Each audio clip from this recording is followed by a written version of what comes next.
یہ رو. اسی طرح الندى اس کی جمع اندا آتی ہے. اس کے معنی سخاوت و کرم کے ہیں، یعنی الجود والسخا. اور یہاں پر ندا اور سخاوت کو صرف صخر کی ذات سے ہی خاص کیا گیا ہے، کسی اور کے لیے نہیں، یعنی وہ سراپا جود و سخا کا پیکر تھا. اس شعر میں حضرت خنسا اپنے مخلص اور بے حد کرم فرما بھائی صخر کو یاد کرتے ہوئے اپنی آنکھوں سے مخاطب ہو کر انہیں خوب آنسو بہانے پر ابھار رہی ہیں، اور ان کے متعدد عمدہ صفات اور ان کے تئیں صخر کے بے لوث جود و سخا اور ان کی مدد و معاونت کو یاد کر کے گویا ہے کہ ان پر خوب رو اور مسلسل آنسو بہاؤ. دوسرا شعر دیکھیے. الا تبکیان الجواد الجمیل الا تبکیان الفتى السید.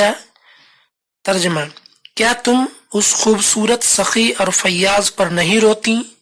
کیا تم اس نوجوان سردار پر آنسو نہیں بہاتی؟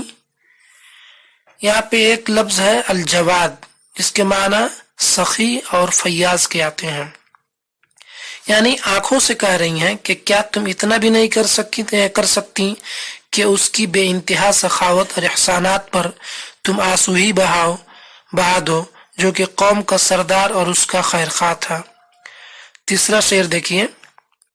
طویلا نجاد رفیع العماد ساد عصیرتہ امردا. ترجمہ: جس کی تلوار کا پرتلا لمبا اور خیمے کے ستون بلند تھے، اور جو داڑھی نکلنے سے پہلے ہی نوجوانی میں ہی اپنی قوم کا سردار ہو گیا تھا. اس میں ایک لفظ ہے النجاد، اس کی واحد نجدن ہے، جس کے معنی پرتلا کے ہیں. عربی میں حمائل السیف کہا جاتا ہے، یعنی سورڈ بیلٹ. اور اسی طرح طویل النجاد سے اس کے لمبے قد کے ہونے کی طرف کنایا ہے، یعنی طویل القامہ، کیونکہ ظاہر سی بات ہے کہ لمبے پرتلے کی تلوار اسی کے پاس ہو سکتی ہے جو خود لمبے قد کا ہو، جو کہ بہادر ہونے کی علامت سمجھی جاتی ہے، یعنی وہ بہت بہادر تھا. اسی طرح العماد ہے، اس کی جمع عمودن اور اعمدتن آتی ہے، جس کے معنی ستون اور پلر کے ہیں، یعنی جس سے سہارا لیا جاتا ہے اور جس کے سہارے خیمہ قائم رہتا ہے. یہاں اس کی سیادت و قیادت اور عز و شرف مراد ہے کہ وہ بہت عالی مرتبہ اور باعزت انسان تھا. سادہ یسود و سیادتاً سردار بننا، اقتدار حاصل کرنا، حکمراں ہونا. اسی طرح عشیرتن اس کی جمع عشائر قبیلے کے ہیں. اس تیسرے شعر میں اس کی شخصیت کے متعلق بتلایا جا رہا ہے کہ وہ کس شخصیت کا مالک تھا، یعنی اس کی مدح و تعظیم مقصد ہے کہ وہ بہادر تھا اور اس کے خیمے کے ستون بہت بلند تھے، یعنی اس کا گھر بہت ہی وسیع و عریض تھا جہاں پر مہمانوں کی بکثرت آمد ہوتی رہتی تھی، جس سے اس کے سخی اور فیاض ہونے کا پتہ چلتا ہے. نیز اس کے عالی مرتبہ اور بہت شریف ہونے کا علم ہوتا ہے، کیونکہ سخاوت و فیاضی کسی شریف اور باعزت شخص کے یہاں ہی پائی جاتی ہے، اور یہ ساری چیزیں اس کے اندر چھوٹی عمر سے ہی پائی جاتی ہیں، اور یہی وجہ ہے کہ وہ چھوٹی عمر سے اپنی قوم اور قبیلے کی سیادت و قیادت جیسے اہم امور کو انجام دے رہا ہے اور لوگوں کے مابین محبوب و مقبول ہے، جو کہ اس کے بااخلاق ہونے کی دلیل ہے. آگے کا شعر دیکھیے. اذا القوم مدوا ایادیہم الی المجد مد الیہ یدا. ترجمہ: کہ جب لوگوں نے عزت و شرافت کے حصول کے لیے اپنے ہاتھ بڑھائے تو اس نے بھی شرافت کے لیے ہاتھ بڑھایا. اس میں یدن اس کے معنی ہاتھ کے آتے ہیں، اس کی جمع ایدی آتی ہے اور پھر ایدی کی جمع ایادی آتی ہے، لہذا ایادی یہ جمع الجمع ہے جو کہ زیادہ تر نعمت کے معنی میں استعمال ہوتا ہے. اسی طرح المجد معنی ہو السمو والرفعہ، عزت و عظمت اور بزرگی کے ہیں، اس کی جمع امجاد آتی ہے. اس شعر کا مطلب یہ ہے کہ جب لوگ عزت و عظمت کے حصول کے لیے اپنے ہاتھوں کو آگے بڑھاتے ہیں اور مقابلہ کرتے ہیں تو اس مقابلے میں صخر بھی شریک رہتا ہے اور ان کے ساتھ ساتھ صخر کو بھی بہت بڑا حصہ مل جاتا ہے، بلکہ ان لوگوں سے زیادہ حصہ ملتا ہے، اور یہی وجہ ہے اس کی مقبولیت کی کہ اس سے باعزت و باعظمت کوئی نہیں ہے، اور لوگ اس میں ایسا مقابلہ اور ریس لگاتے ہیں جیسے کوئی مادی چیز کے حصول کی خاطر دوڑ لگاتا ہے۔ معلوم ہوا کہ یہ عزت و بزرگی اور شرافت کی بہت قدر و قیمت ہے ان کے یہاں، جس میں صخر سبقت لے جاتا ہے۔ آگے کا شعر دیکھیے، فنال الذی فوق ایدیہم من المجد ثم مضى مسعدا۔ ترجمہ ہے کہ پھر سب لوگوں سے زیادہ عزت و عظمت اور شرافت و بزرگی پا لینے کے بعد بھی اس میں بڑھتا ہی گیا۔ اس میں مضى یمضی اس کے معنی جانے کے ہیں، انطلق، اور مضى یمضی قدوما او مسعدا اس کے معنی آگے بڑھنے کے ہیں، اوپر بڑھتے جانا، آگے بڑھتے جانا۔ اسی طرح صاعد یصعد صعودا اوپر اٹھنا، چڑھنا۔ مضى مسعدا یہ علو ہمت سے کنایا ہے جو کہ صخر کو حاصل تھا، یعنی سارے لوگوں سے شرافت و بزرگی میں سبقت لے جانے کے بعد بھی وہ ایسا نہیں ہے کہ رک جاتا ہے، بلکہ مزید اس میں ترقی کرتا رہتا ہے اور اس میں آگے بڑھتا رہتا ہے۔ چنانچہ آگے کے 3 اشعار میں خنسا کا یہی کہنا ہے کہ صخر ہر اچھے اور بڑے کام میں اپنی قوم کے لوگوں سے ہر مقابلے میں آگے نکل جاتا ہے، ان پر غالب آ جاتا ہے، چاہے وہ کمزوروں اور بے بسوں کو امداد و تعاون کا معاملہ ہو، یا چاہے وہ پڑوسیوں کی حمایت و سرپرستی کا معاملہ ہو، یا پھر مظلومین کی مدد و نصرت کی خاطر جنگ میں آگے آنے کا معاملہ ہو، یعنی ہر قدم پر ان کا ساتھ رہتا ہے، انہیں تنہا اور بے یار و مددگار نہیں چھوڑتا۔ آگے کا شعر دیکھیے، یحملہ القوم ما عالہم وان کان اصغرہم مولدا۔ اس کا ترجمہ دیکھیے کہ لوگ اپنے دشوار اور اہم معاملے اس کے ذمہ کر دیتے تھے جبکہ وہ پیدائش کے لحاظ سے ان سے چھوٹا تھا۔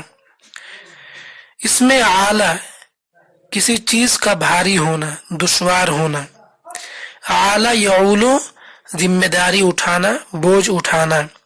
اسی طرح حمل یحمل تحمیلا اس کے معنی بوجھ ڈالنا، ذمہ دار بنانا، یعنی صخر اتنا لائق و فائق تھا اور لوگوں میں محبوب تھا کہ لوگ اپنے دشوار اور اہم معاملات میں بھی اسے ساتھ رکھتے تھے اور وہ ان معاملات کو حل کر دیتا تھا، اور لوگ یہ نہیں دیکھتے تھے کہ وہ ہم سے چھوٹا ہے۔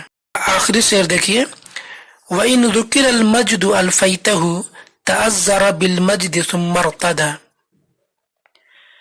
اور اگر کہیں عظمت و بزرگی کا ذکر کیا جاتا تو تم اسے سر تا پا عزت و شرافت میں ملبوس پاتے۔ اس میں ایک لفظ ہے الفیتہ، وہ الفا یلفی الفاؤن سے ہے جس کے معنی ادراک کرنے اور پانے کے ہیں، بمعنی وجد۔ اسی طرح تعذر یا تعذر یہ باب تفاعل سے ہے، اس کے معنی لبس الازار یعنی پہننا۔ اسی طرح ارتدا یرتدی ارتدا یہ باب افتعال سے ہے، پہننا، زیب تن کرنا اور اوڑھنے کے ہیں۔ اس شعر میں یہ کہا جا رہا ہے کہ عزت و شرافت پر کہیں بھی تذکرہ ہوتا تو اس کا نام ہمیشہ اس میں ضرور شامل رہتا، ایسا کبھی نہیں ہوتا کہ اس کا نام اس فہرست میں موجود نہ ہو، بلکہ اس محفل میں سب سے منفرد طور پر اسی کا نام ہوتا۔ تو یہ آخری شعر رہا اور مکمل ہوا۔ انشاءاللہ نیکسٹ ویڈیو کے ساتھ ہم ملتے رہیں گے۔ مع السلامہ۔